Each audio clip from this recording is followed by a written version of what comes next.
Hello friends, welcome to crazy GK tips. Crazy GK tips में आपका स्वागत है। आज का जो टॉपिक है हिंदी का दूसरा जो है संज्ञा के बाद आता है सर्वनाम। सर्वनाम क्या है? संज्ञा के स्थान पर प्रयुक्त होने वाले शब्दों को सर्वनाम कहते हैं।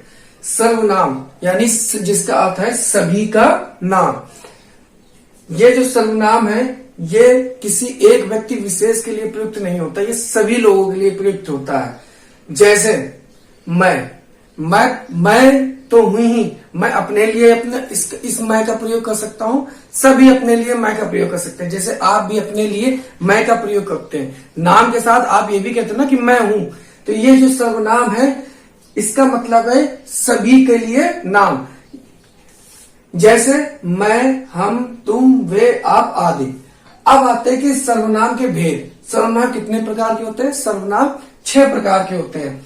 कौन कौन से सर्वनाम होते हैं? अच्छा, आप ये देखिए संज्ञा कितने प्रकार की होती है। संज्ञा जो है वो 5 प्रकार की होती है। कुल संज्ञा कितनी होती है? 5 प्रकार की होती है। संज्ञा जो है वो 5 प्रकार की होती है। आपको मैं फिर से रिवाइज कर देता हूं। अगर उत्पत्ति के आधार पर देखें तो संज्ञा जो है 3 प्रकार की हुई। ठीक है, 3 प्रकार की हुई। कुल कितनी हो गई? कुल संज्ञा कितनी हो गई? 5 प्रकार की। अब इसमें एक और बढ़ा दीजिए तो ये इसमें एक और ऐड कर दी तो ये 6 हो गई। तो 6 हो गए सर्वनाम। तो सर्वनाम कुल कितने प्रकार के होते हैं? वो 6 प्रकार के होते हैं। कौन कौन से? पुरुषवाचक, निजवाचक, निश्चयवाचक, अनिश्चयवाचक, संबंधवाचक और प्रश्नवाचक सर्वनाम। ये कुल 6 प्रकार के सर्वनाम है। सबसे पहले हम लोग चर्चा करेंगे पुरुषवाचक सर्वनाम के ऊपर। सर्वनाम उत्तम पुरुष में वक्ता या लेखक होता है, मध्यम पुरुष में पाठक या श्रोता होता है तथा अन्य पुरुष में वक्ता, लेखक, पाठक, श्रोता के अतिरिक्त अन्य लोग होते हैं। बहुत ही आसानी से आप इसको समझ सकते हैं। देखिए, उत्तम पुरुष यानी जो पहला पुरुष होता है उत्तम पुरुष में, उसमें मैं और हम होते हैं। यानी जो वक्ता होगा यानी जो बोलने वाला होगा, या जो लेखक होगा जो लिखने वाला होगा, यानी वो लोग होंगे जो स्वयं का होता होगा, यानी मैं और हम। ठीक है, ये वक्ता है, लेखक होता है किसमें? उत्तम पुरुष में। फिर आता है मध्यम पुरुष में। मध्यम पुरुष में पाठक या तो पढ़ने वाला होगा या श्रोता या सुनने वाला होगा। तो पढ़ने वाला सुनने वाला कौन होगा? जब कोई दूसरा बोलेगा तभी तो हम सुनेंगे ना। तो वो हो जाएगा मध्यम पुरुष में। जैसे तुम, अब हम तुमको कह रहे हैं तुम जाओ यहां से, तो हमने कहा तुमको, तुमने सुना, तो सुनने वाला हो गया श्रोता। तो वो किस में आता है? वो आता है मध्यम पुरुष में, यानी आप लोग। हम यहाँ मैं आपको पढ़ा रहा हूं, ठीक है, तो मैं हो गया प्रथम पुरुष यानी कि उत्तम पुरुष मैं, और आप लोगों को पढ़ा रहा हूं तो आप लोग सुन रहे हैं ना, तो आप लोग हो गए श्रोता। तो श्रोता हो गया तो वो आप लोग हो गए मध्यम पुरुष में। तो आप हो गए आप लोग। ठीक है, ये मध्यम पुरुष में आता है, तू, तुम और आप लोग। ठीक है, अब वक्ता, लेखक और पाठक, श्रोता के अतिरिक्त जो लोग हैं वो कौन कौन से होंगे? वो ये लोग होंगे। कौन कौन? अन्य पुरुष कौन कौन से होंगे? वह, यह, ये, वे, ये सभी बाकी जो बचे वो अन्य पुरुष में आते हैं। तो सिंपल सा है, जब भी उत्तम पुरुष आ जाए तो मैं या हम आ जाएगा। मध्यम पुरुष में तुम या तू आ जाएगा, आप लोग आ जाएंगे। ठीक है, अन्य पुरुष में यह, वह, यह, ये, वे आदि आ जाएंगे।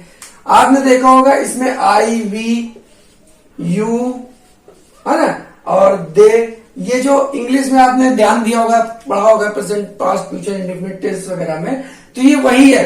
First person, second person and third person, ये उसी से लिया गया है हिंदी में। ठीक है, अब आते हैं निजवाचक सर्वनाम में। निजवाचक सर्वनाम क्या है? निजवाचक सर्वनाम का रूप आप है। जहां भी आप आ जाए वहां आप समझ लीजिए कि निजवाचक सर्वनाम है। मगर एक इसमें कंडीशन है। कंडीशन क्या है? ये आप देखिए, ये आप यहां भी तो आए ना, मध्यम पुरुष में आप। ठीक है, निज में क्या होगा? वो अपने आप की बात कर रहा होगा, और यहां पे जो आपकी बात कर रहा है ना, वो श्रोता की बात कर रहा है, यानी आप लोग। जैसे मैं हूं और आपसे बात कर रहा हूं, तो मैं तो बया नहीं, मैं कब होगा? निज में अपनापन आएगा ना। मगर यहां पे क्या है? यहां पे श्रोता है, यानी दूसरे लोग। बस एक यही सा अंतर सा छोटा सा। तो निजवाचक सर्वनाम का रूप आप है, लेकिन आप कौन सा? खुद का आप, यानी खुद का। ठीक है, लेकिन पुरुषवाचक सर्वनाम मध्यम पुरुष में प्रयुक्त होने वाले आप से भिन्न है। ठीक है, कैसे भिन्न है मैंने आपको बता दिया। ये जो है ये श्रोता होगा, यहाँ पे जो है श्रोता होगा, यानी मैं बोलूंगा आप लोग सुनेंगे, तो ये श्रोता में आ गया। और ये खुद का, यहाँ पे जो आप है ये स्वयं का आप है, ये जो आप है ये स्वयं का है, ये किसी और का नहीं, ये आपका स्वयं है।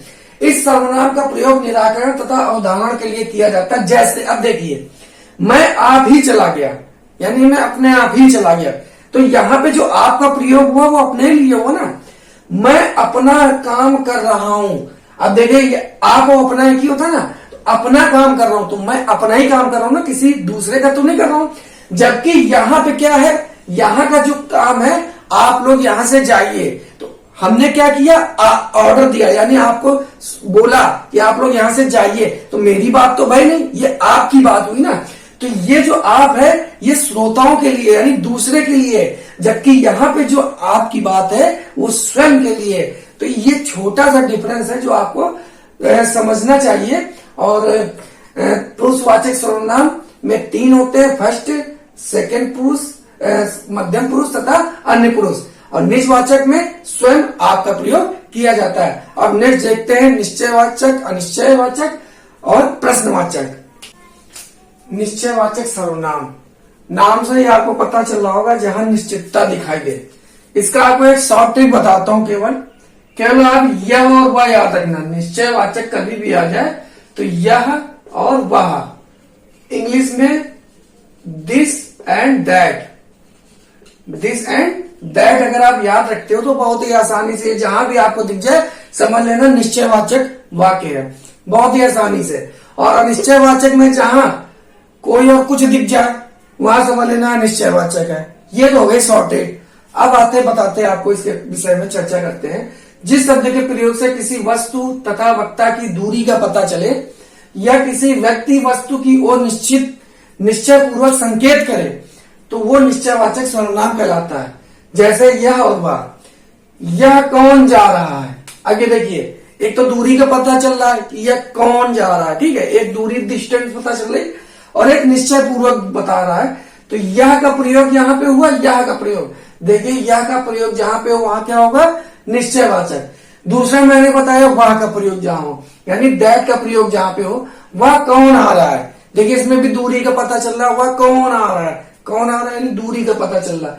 तो जहां पे दिस और दैट का प्रयोग हो, यानी कि यह और वह का प्रयोग हो, वहां पर निश्चयवाचक सर्वनाम आता है।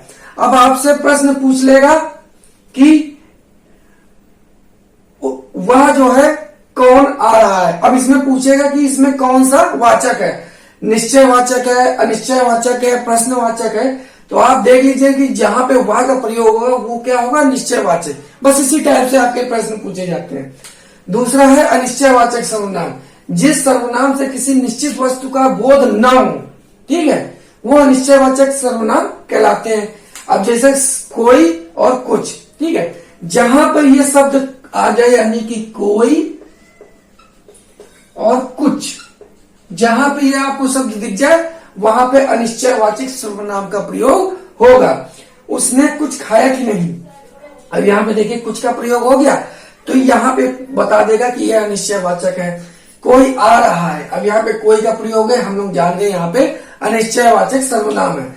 अच्छा, अगर आप ये चीज याद कर लेंगे कि निश्चयवाचक सर्वनाम में यह और वह आता है। आप मेरी बात बहुत ध्यान से सुनिएगा।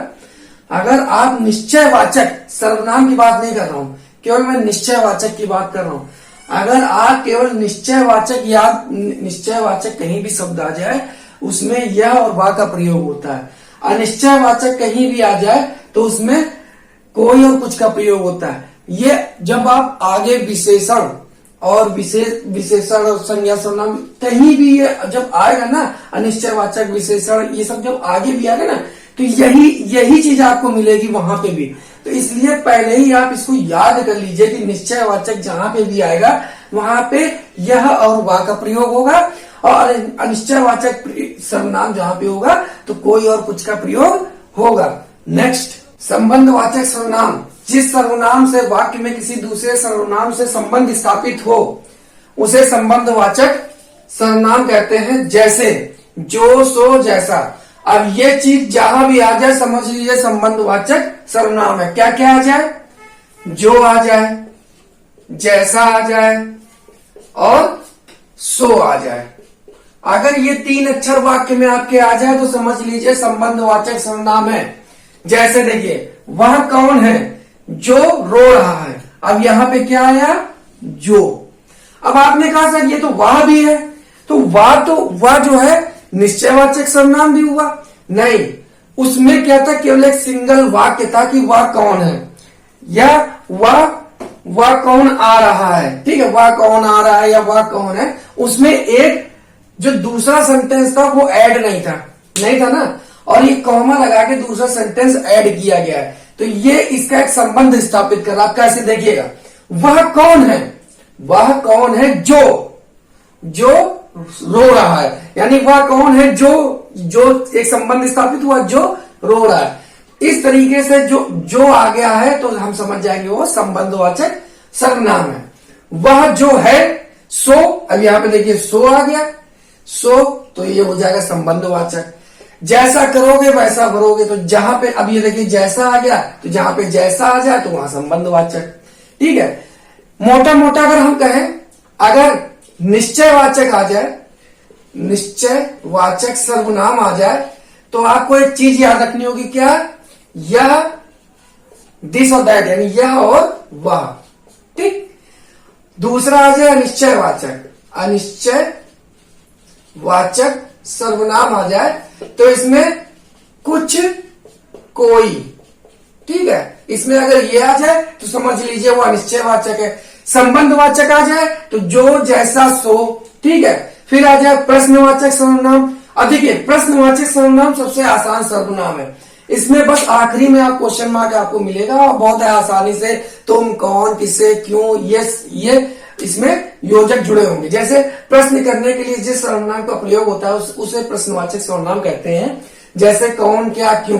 तुम्हें कौन पढ़ा रहा है, ये देखिए प्रश्नवाचक। तुमने क्या खाया है, प्रश्नवाचक। इस तरीके से सभी 6 सर्वनामों का ये डिफरेंस था कि कौन कौन है। इसमें जो सबसे इंपॉर्टेंट है वो आपका है निश्चयवाचक, अनिश्चयवाचक और संबंधवाचक।